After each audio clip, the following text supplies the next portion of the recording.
पिछले एक हफ्ते से हमारे देश के हर एक मनुष्य की प्रकृति नेचर के प्रति फीलिंग्स कुछ ज्यादा ही उत्तेजित हो गई है। अरावली पहाड़ को बचाने के लिए हर कोई शक्तिमान बन के स्टोरी पे स्टोरी रखे जा रहा है और गवर्नमेंट को प्रेशर में लाने का पूरा तामझाम हो रखा है। लेकिन अब आपको अच्छा लगे या ना लगे, लेकिन मैं तो गवर्नमेंट के साथ खड़ा हूँ। इस बात में गवर्नमेंट की कोई गलती है ही नहीं। कैसे? Let me explain. भले ही दिल्ली का एक्यूआई 1000 को क्रॉस कर चुका हो, लेकिन पूरे पार्लियामेंट का कंबाइंड आईक्यू 500 भी नहीं हो रहा है। हमने जिनको इलेक्ट करके वहां पे भेजा है ना, उनके दिमाग की औकात ही नहीं है कि वो एनवायरमेंट या फिर तो क्लाइमेट चेंज तक पहुंच सके।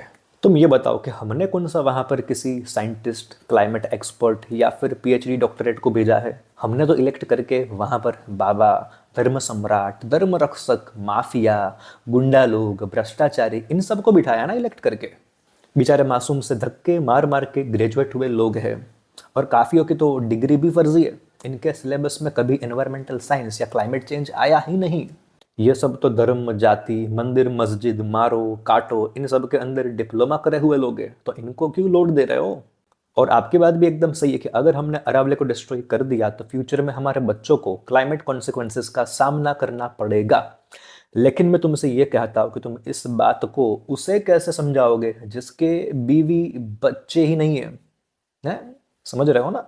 तो मैं तो ये कहता हूँ कि अगर जनता जनार्दन ने आपको मौका दिया है तो फिर आप लूटो यार, लूटो भाई, सब कुछ बेचो। जंगल बेचो, पहाड़ बेचो, नदी बेचो, नाले बेचो, सब कुछ बेचो। वैसे भी कहाँ किसी को कुछ भी फर्क पड़ रहा है। और अगर फर्क पड़ रहा है तो फिर इलेक्शन के टाइम इन सब बातों को पैसे की रेवड़ी लेके भूल मत जाना। अब फॉलो कर लो।